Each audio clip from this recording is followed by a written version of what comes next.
부상이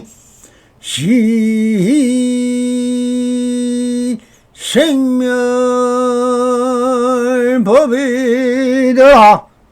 생멸별이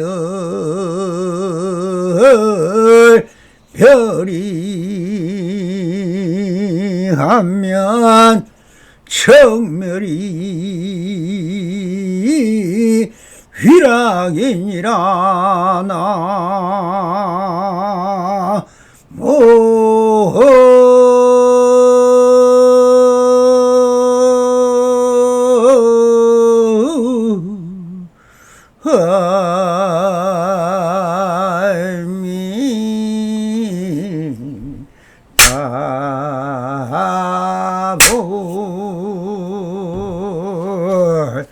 반갑습니다. 시방법계 변만하신 우리 불보살님들과 오늘도 이렇게 불불상응하옵니다.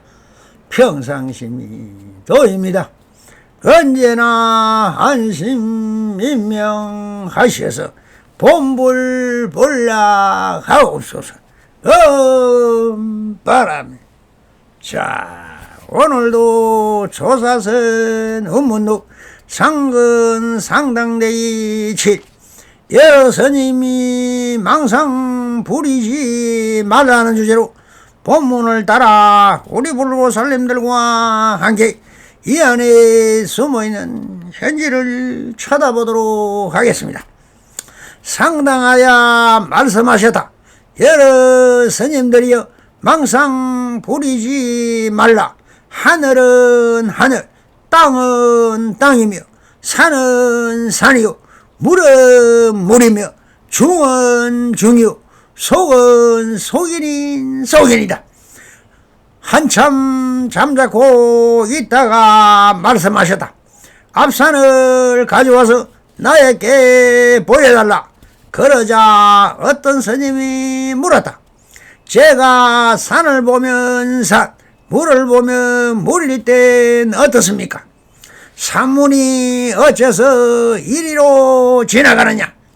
그렇다면 망상을 피우지 않는 것입니까? 내 말 화두를 돌려다오. 자, 이 본문을 따라 보고서를 해보도록 하겠습니다. 상당하야 말씀하셨다. 여러 스님들이여 망상 부리지 말라.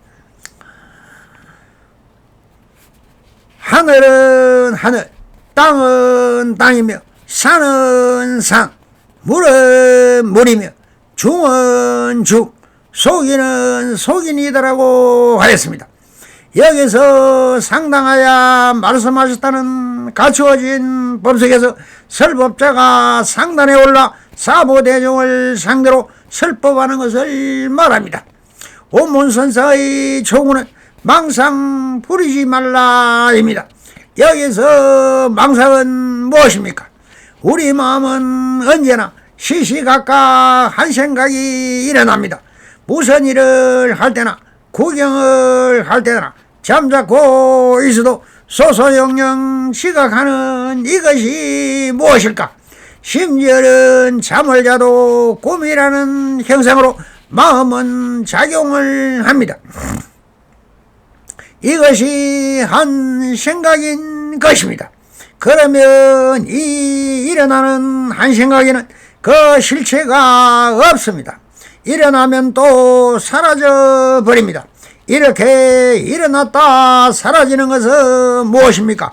이것을 공상, 망상, 허상, 괴상 등으로 부릅니다. 이 모두는 실체 없는 뚱그런같이 일어났다 사라집니다. 그래서 이것을 아르마리라고 하는 것입니다.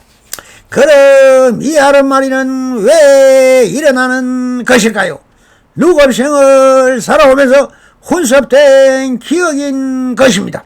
이 기억은 어디에 있느냐면 여러 장이라는 아래식에 저장된 저장식인 것입니다. 우리가 직진심이라고 할 때 보는 그대로, 듣는 그대로, 행한 그대로가 직심인 것입니다. 이 직심은 바로 육신의 성소작지라 합니다. 이 성소작지가 바로 지금 여기 있는 그대로를 보는 것입니다. 이것을 직감이라고 하지요. 이 직감이 직심이며 지금 여기 있는 그대로인 것입니다. 이것이 바로 위파사나라고 하는 것입니다. 직진심 견성 성불인 것입니다. 그래서 보는 즉시 알아차리는 것을 직감이라 하고, 이 직감은 그 어디에도 흔들림 없는 있는 그대로인 것입니다. 그러나 우리 인간들은 누업 동안 그렇게 직심만을 사용하시면 아무런 걱정도 없고 있는 그대로가 초목총님처럼 그렇게 받아들이고 순응하면서 살았을 것입니다. 그러나 살아오면서 있는 그대로의 참된치 삼독심에 물들어 자리적 삼을 위하여 있는 그대로의 진예를 생각이라는 것을 발휘하여 내 경험적 이론이라는 것을 연치하여 제7 말라시 사랑 분별하기 시작을 합니다.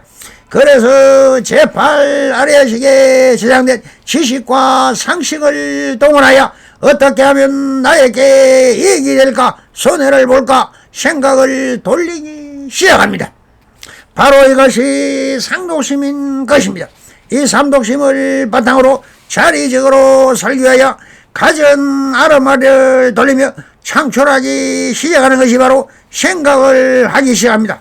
그러므로 이 아르마리가 바로 번뇌망상이니, 이 번뇌망상이 일어나지 않기 위하여 참선이라는 수행을 하는 것입니다.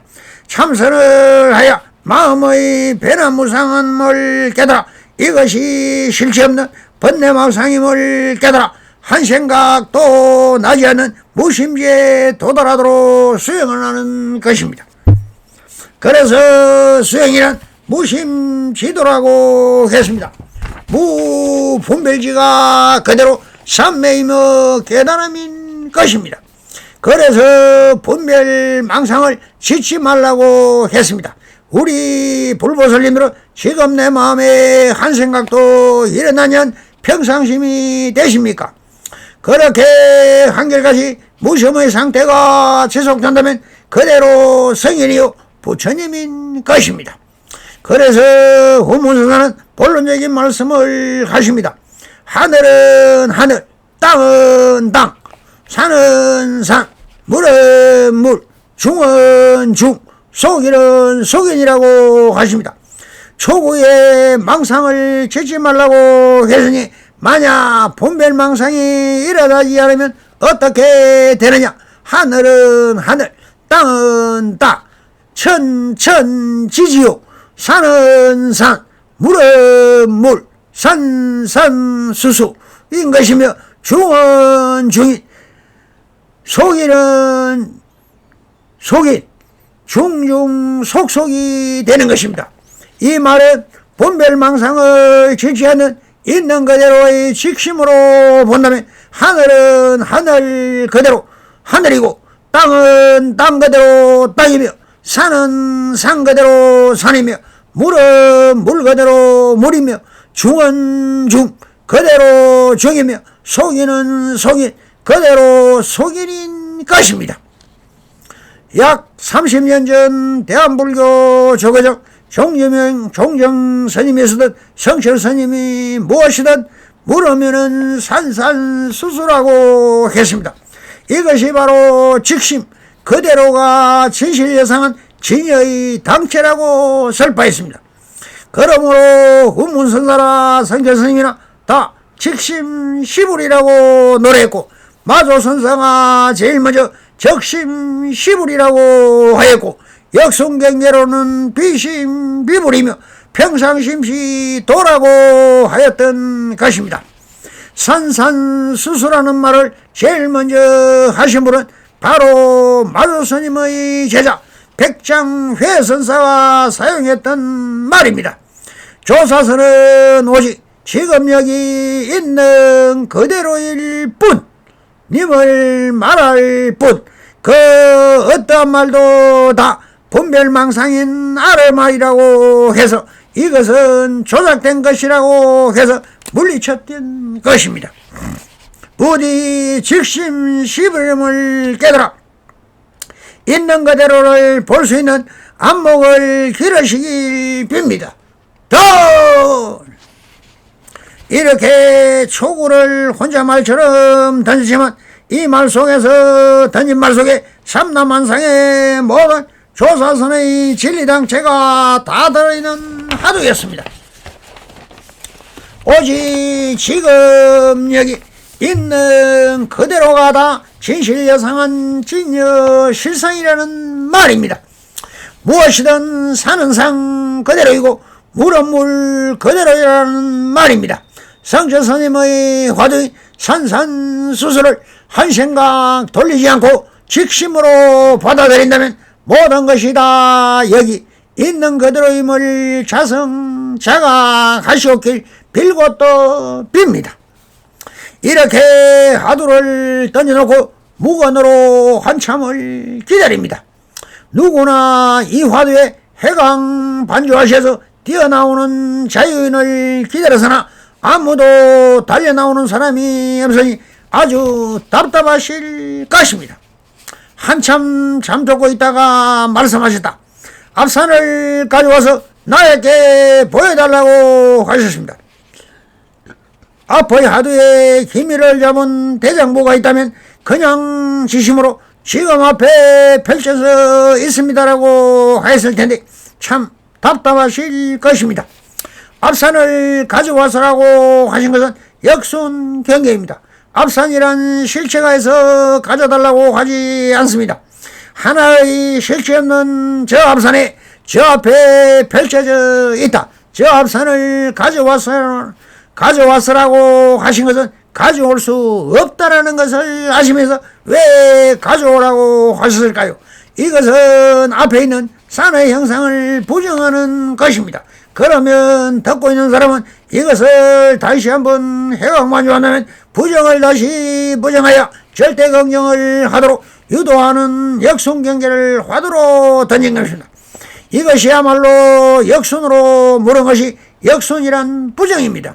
굳이 말로서 표현하라면 이렇게 이야기해야죠.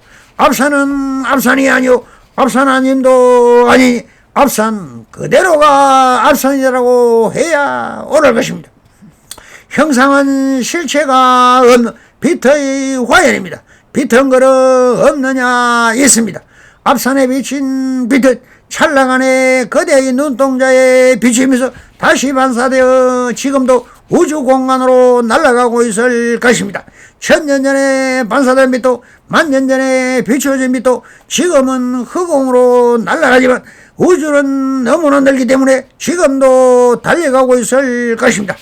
우리가 북극성을 지금 여기서 비추어 본다면 그 빛은 북극성에서 60여 년 전에 반사되어 회광반조되어 달려온 빛이란 말입니다. 그렇다면 우리가 살아가고 나에게 훈습된 빛의 형상은 지금도 우주를 향하여 날아가고 있습니다. 이것은 시간의 차이죠. 그렇다면 빛보다 빠른 타임머신을 타고 우주를 향하여 날아가면 어느 시점에서 빛의 속도로 달린다면 내 앞에 펼쳐진 형상은 수십 년, 수백 년 전의 형상 속으로 들어갈 수 있다는 연기법이 발생할 수 있는 것입니다. 그러나 빛은 공입니까? 색입니까? 공이면서 색이요, 색이면서 공인 것입니다. 이것이 바로 공적 시색이요, 색적 시공이 되는 것입니다. 그래서 공불이색이요, 색불이공이며 지금 여기서 보이고 형상이 드러나면 이미 색이고 드러나지 않으면 공인 것이지만 이 공은 색은 하나이면서 둘이고 둘이면서 하나인 것입니다. 그러자 어떤 스님이 물었다. 제가 산을 보면 살, 물을 보면 물릴 땐 어떻습니까? 라고 물었습니다. 이 사람은 어떻게 악구를 이해했을까요? 여기서 제가 산을 보면 산, 물을 보면 물릴 땐 어떻습니까? 라고 물었으니 이미 제가라고 하여 자기가 있습니다. 그리고 산을 보면 물을 보면 하는 것은 실지 않은 물이 있습니다. 즉 물을 보고라고 할 때 보면은 할 때 이미 사는 물의 실체가 있는 것이며 이것을 나라는 아상의 경계인 산과 물을 본다는 것이니 자기의 생각일 뿐입니다. 이것은 바로 번뇌망상이라고 아르마리로 할 일뿐인 것입니다. 그러니 천리만리로 벗어난 자기 생각이란 말입니다. 그러니 스님이 질문 자체가 이미 한 생각이요 한 마음의 작용이며 아르마리며 번뇌망상인 것입니다. 여기에 나도 있고 산도 있고 물도 있는 유의법이요 생멸법이며 개시 허망한 헛소리를 하고 있는 것입니다. 경계를 모두 뺏어버리고 역송경계로 다시 이렇게 말씀을 하십니다. 산문이 어째서 이리로 지나가냐라고 하고 계십니다. 법당에서 내려다보면 흔히 사찰에 가면 제일 입구에 일주문이 있습니다. 일주문은 무문안에서 말하듯이 사찰에는 문이 없다는 뜻이죠. 마음으로 말하면 한 마음이며 여기를 통하 가는 사람은 모든 번뇌망상을 내놓고 오직 한 마음만 가지고 들어가라는 뜻입니다. 다음이 건강문이죠. 건강문은 모든 악한 마음을 내려놓으라는 것입니다. 사천왕문이라고도 하고 천왕문, 건강문이라고도 합니다. 모셔진 신정에 따라 붙여진 이름이죠. 그리고 마지막으로 불의문이라는 것은 모든 것은 있는 그대로이지 성과 악, 성인과 범부, 지옥과 극락, 출생과 세가, 크다 작다, 높다 낮다, 길다 짧다 등 모든 것은 양극단으로 나누어 생각을 합니다. 그러나 불의법문을 들어보면 알겠죠. 사실은 다 차별심이 만들어낸 것이지 모든 것은 다 평등성신 대원경진 하나의 마음입니다. 마음에는 차별이 없는 것입니다. 모든 물질과 경계에 사람들이 이름을 붙여 보인하지만 이것은 형상에 매몰된 분별 망상심인 것입니다. 그래서 이 문을 통하는 사람은 모든 차별심과 분별심을 내려놓고 오직 지심 하나만 가지고 다음 법당에 계신 불상을 향하여 오직 심적불이라 마음이 그대로 부처이므로 내가 부처이며 일체가 다 부처인 것입니다. 그렇게 산문을 통하여 마음인 부처가 법당에 계신 불상과 불불상하는 것입니다. 그런데 앞에 보이는 산문을 왜 지나간다고 했을까요? 무상이라 모든 것은 찰나간에 사라져 버린다는 것입니다. 그런 안목이 있는 이야기는 또 이렇게 묻습니다. 그렇다면 망상을 피우지 않는 것입니까? 한 생각이 일어나지 않으면 망상이 일어나지 않는 것인데 알아차리기는커녕 헛소리를 하는 향인을 향해 이렇게 마루를 날립니다. 내 말 화두를 돌려다오도록 했습니다. 선문답에서 알아차리지를 못하면 다 헛소리에 불과합니다. 그래서 우문설은 내가 말한 화두를 다시 돌려달라면서 내쫓아 버렸습니다. 성불이년 내소서 바람 감사합니다.